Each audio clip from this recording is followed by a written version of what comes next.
রাধে রাধে বন্ধুরা, কেমন আছো তোমরা সবাই? আশা করি সবাই ভালো আছে। তো ফাইনালি ভাই আজকে যাচ্ছি আমরা ক্ষীরপাই। তো এখন প্রায় বাজে 8:30 থেকে 9টা, কিন্তু আমাদের প্ল্যান ছিল সকাল 7টার সময় যাওয়ার। এই দেখতে পাচ্ছি এখন স্নান করা চলছে, ঠিক আছে। আর ওই পাশে ব্রাশ করছে, আর আমি এরপরে স্নান করে রেডি হয়ে একদম বেরোবা। ভাই অনেকদিন পর লং ভিডিও আবার শুরু করলাম, তো পেজটাকে ফলো করো আর পাশে থেকো।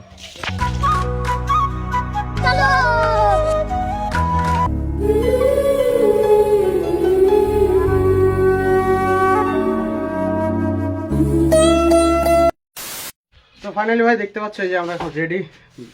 হোয়াইট টি শার্ট, এও হোয়াইট, ওরও হোয়াইট, হচ্ছে ব্ল্যাক প্যান্ট, আর আমার হচ্ছে জিন্সের প্যান্ট। আর মোটা ভাই এখন দাঁড়িয়ে আছে গুপ্তমন্ডির সামনে।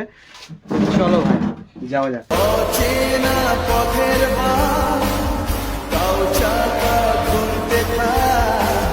মায়ের গুপ্তমণি মায়ের মন্দির, আর এইটা দিয়ে চলে যাচ্ছে হচ্ছে ঘাটাল ক্ষীরপাই যাচ্ছি। এই 1 2 3 4 জন দুটো বাইকে এখন যাব। তো এইখান থেকে প্রায় 80 থেকে 75 কিলোমিটার মতন জার্নি করবো। তো চলো, অনেকটাই দেরি হয়ে গেল, লেট হয়ে গেল ইয়ার জন্য। এই সাইড বাথরুম গেছে তো গেছে, এখনো পর্যন্ত রেডি হচ্ছে তো হচ্ছেই। 5 মিনিট ধরে, 5 মিনিটের জায়গায় 10 মিনিট লাগাই দিকে। আর এ বাবা, এর দেখেছো ড্রেসটা একদম পুরো হিরো হয়ে আসছে। আর একে বলেছিলাম 5টার সময় উঠতে, কটার সময় উঠেছে? कौन है ये लोग? कहां से आते हैं? তাই অবস্থা দেখো ভাই, তাহলে কি করে যাওয়া হবে? এরকম যদি লেট করে তাহলে কি করে যাব আমরা তাড়াতাড়ি? তো চলো, বেশি কথা নয়।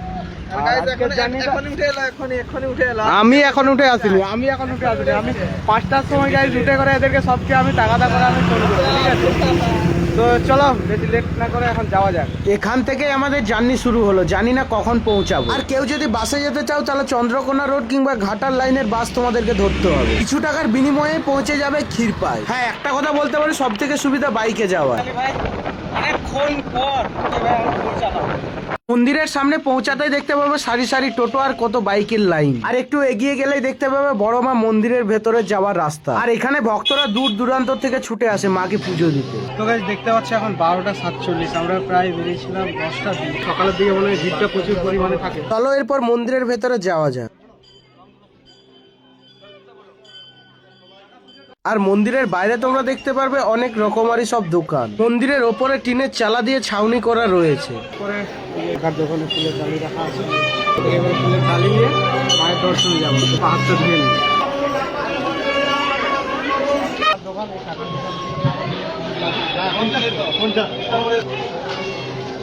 আপাতত আমরা এখন 4 জন আছি, 4টা মতন দাঁড়িয়ে। মন্দিরে পা দিতে তো মনে দুঃখ কষ্ট চিন্তা সবকিছুই যেন মুছে গেল। কথায় আছে না, ধর্ম হোক যার যার, বড় মা কিন্তু সবার। মায়ের উচ্চতা প্রায় 45 ফুট উঁচু, তাই মাকে পুজো দিতে আসেন ভক্তরা দূর দূরান্ত থেকে। মায়ের কাছে কেউ যদি মন থেকে কিছু চায়, মা সেটা খালি হাতে কখনোই ফেরান না। তাই সময় থাকতে একবারের জন্য হলো মায়ের কাছে ঘুরে আসতে পারো।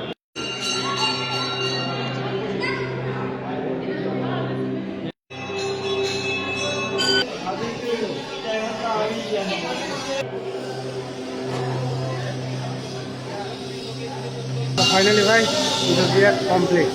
এখন ঘুরে কাটাতে বাজে প্রায় 2টো।